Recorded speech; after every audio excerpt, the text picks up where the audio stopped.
Hello everyone, कैसे हो सब। दोस्तों, आप सभी को पता होगा सीएचएसएल का जो डिस्क्रिप्टिव पेपर होगा, अभी उसकी डेट्स आपकी आ गई हैं और एडमिट कार्ड भी एनआर रीजन के आज आ गए हैं। तो अब डिस्क्रिप्टिव में क्या आता है, आपका 50 नंबर का ऐसे आता है, 50 नंबर का आपका लेटर आएगा, या फिर आपका प्रेसी भी लिखना आ सकता है। तो मेनली आपका जो लेटर और ऐसे ही आते हैं। तो यहाँ पे आज हम डिस्कस करेंगे कि भाई लेटर और ऐसे को कैसे लिखना है, क्योंकि मैंने कई बार देखा है कि बच्चों का टायर 1 टीयर 2 में, जैसे सीजीएल की बात करूँ, टीयर 1 टीयर 2 में मार्क्स आ जाते हैं। अब जैसे मेरा एक फ्रेंड था, उसके टीयर 1 और टीयर 2 में बहुत ज्यादा मार्क्स थे, लेकिन टीयर 3 में उसके 42 मार्क्स ही आए हैं।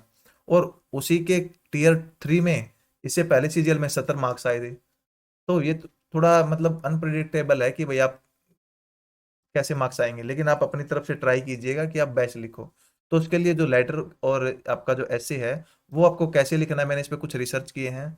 मतलब कहीं से कंटेंट वगैरह देखा है कि भाई, जैसे एक दोस्त की कॉपी देखी थी, उसके 72 मार्क्स थे, किसी और की देखी है भाई, मतलब कैसे लिखते हैं। तो मैं आपके सामने लेके आ रहा हूँ। सबसे पहले लेटर की बात करें हम, तो लेटर आपके 2 टाइप के होते हैं, फॉर्मल और इनफॉर्मल। जो फॉर्मल लेटर होते हैं, जैसा कि नाम से लग रहा है आपको, जो ऑफिशियल पर्पज के लिए लिखे जाते हैं, जैसे कि आप किसी एडिटर को लेटर लिख रहे हो, या फिर आप किसी ऑफिसर को लिख रहे हो, किसी ऑफिस को लिख रहे हो, तो वो फॉर्मल है। इनफॉर्मल होते हैं, आप अपने भाई बंधुओं को लिख रहे हो, रिलेटिव्स को लिख रहे हो। तो स्टार्टिंग में बात करते हैं हम फॉर्मल लेटर की। फॉर्मल लेटर मैंने बताया था, किसी ऑफिस को लिखें, ऑफिसर्स को लिखे, तो उनकी स्टार्टिंग कैसे करते हैं। सबसे पहले जो लेटर लिखता है, यानी मुझे, जैसे कि ये है कि मुझे एक एडिटर को लिखना है कुछ बताने के लिए। अब मैं स्टार्टिंग करूंगा मेरे एड्रेस से। मैंने मेरा एड्रेस लिख दिया, उसके बाद आप एक लाइन छोड़ दीजिएगा बीच में। फिर आप डेट लिखिएगा। अब डेट कैसे भी लिख सकते हो, ऐसे या फिर ऐसे। यहाँ पे आप लिखेंगे डेट। उसके बाद आप एक लाइन और छोड़ दीजिएगा।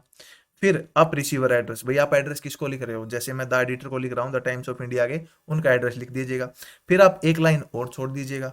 फिर आपको लिखना है सब्जेक्ट, भाई आप किस बारे में लिख रहे हैं, यानी किस विषय पे आप लेटर लिखना चाह रहे हैं। अब ये लिखने के बाद आप एक लाइन छोड़ दीजिएगा। फिर यहाँ से सर करके आप स्टार्ट की दीजिएगा, कर दीजिएगा। या फिर आप यहाँ पे भी एक लाइन छोड़ सकते हो।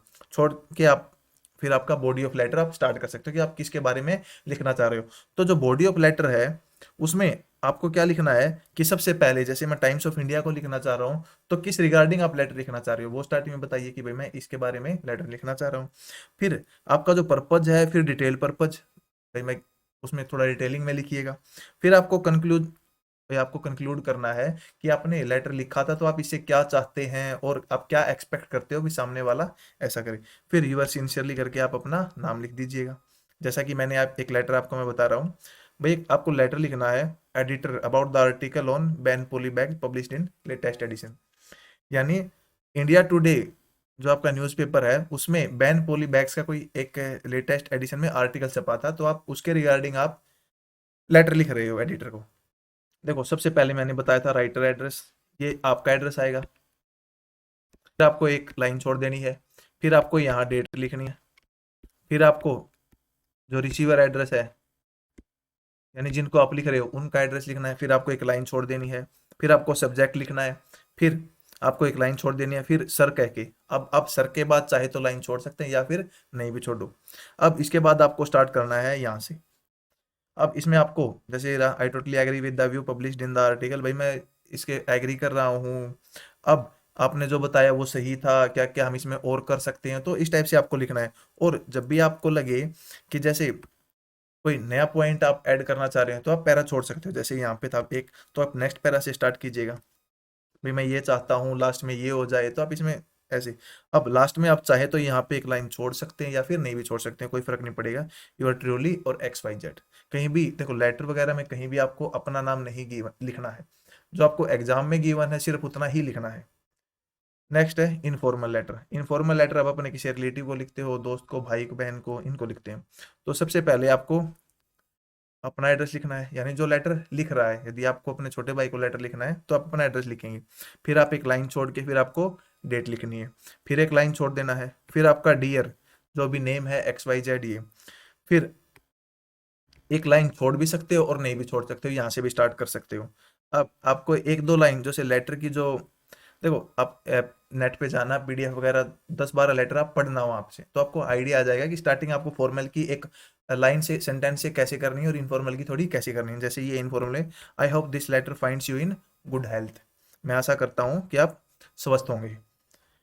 तो अब आपको बॉडी लिखनी है, फिर वही बॉडी में वही भाई मैं क्यों लिख रहा हूँ, जैसे छोटे भाई को आप ऑनलाइन एग्जाम के बारे में बता रहे हो कि भाई मैं जो लेटेस्ट ट्रेंड आया है, एग्जाम ऑनलाइन होने लगे हैं, या फिर कोरोना के बारे में कि भाई कोरोना क्या है, किससे फैलता है, क्या क्या आप स्टेप्स ले सकते हो। तो इस टाइप से आप, भाई मैं इसलिए लिख रहा हूँ, अब इसके बारे में डिटेल। फिर आप कंक्लूड करना है कि आपको जैसे प्रिवेंटिव मेजर्स क्या क्या लेने हैं कोरोना वगैरह के लिए।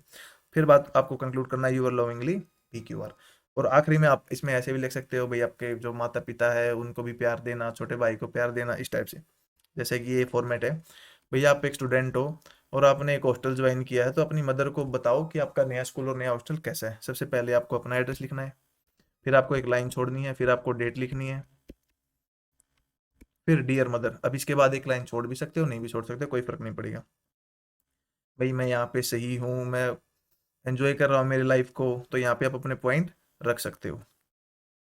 अब यहाँ पे देखो कंक्लूड कर रखा है, in a nutshell I want to say that if that you need not worry about me as I am in good hands, यानी एक कंक्लूड कर दिया कि भाई आपको चिंता की कोई जरूरत नहीं है। अब ये फिर नेक्स्ट देखो, please convey my regards to dad and love to Sunaina. Sunaina उसकी कोई सिस्टर होगी, तो your love English A B और C। नेक्स्ट है, नेक्स्ट आपका SC।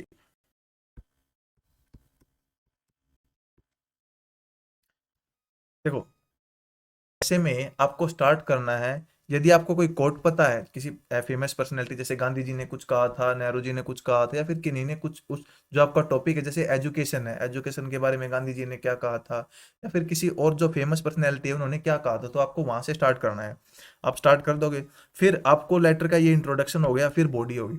अब बॉडी में आपको क्या एक सिस्टमेटिक फ्लो में लिखना है, तो आप चीज़ों को सबसे पहले रिलेट कीजिए। जैसे एजुकेशन की मैं बात करूं, भाई इंडिया में वर्षों से पिछले सालों से जो एजुकेशन का सिस्टम है वो कैसा रहा है, जैसे हमारे यहाँ भी एजुकेशनिस्ट रहे हैं बड़े बड़े, फिर उनके लिए फिर आप उस क्रम को आगे बढ़ेंगे, जैसे राजा राम मोहन राय जी ने एजुकेशन के लिए क्या क्या किया था, फिर गांधी जी ने क्या क्या बोला है इनके बारे में, एक सिस्टमेटिक वे में।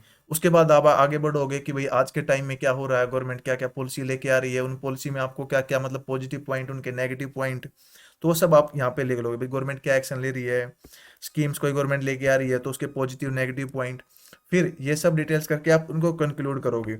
और कंक्लूजन आपका क्या, थोड़ा पॉजिटिव वे में रहना चाहिए, ना कि नेगेटिव वे में, मतलब आपको बाइस नहीं होना है, बिल्कुल भी पॉजिटिव नहीं और बिल्कुल भी नेगेटिव नहीं। मतलब थोड़ा इस वे में लिखना है कि हम इसको कैसे इंप्रूव कर सकते हैं, यानी सुजेशन, भाई ये चीज़ें अच्छी हैं लेकिन हम इसको थोड़ा इम्प्रूवमेंट ऐसे करेंगे तो ये चीज़ें और अच्छी होंगी। तो दोस्तों ये था हमारा आज इतना ही रखते हैं हम इसमें, तो बाकी हम करेंगे नेक्स्ट क्लास में। तब तक के लिए धन्यवाद।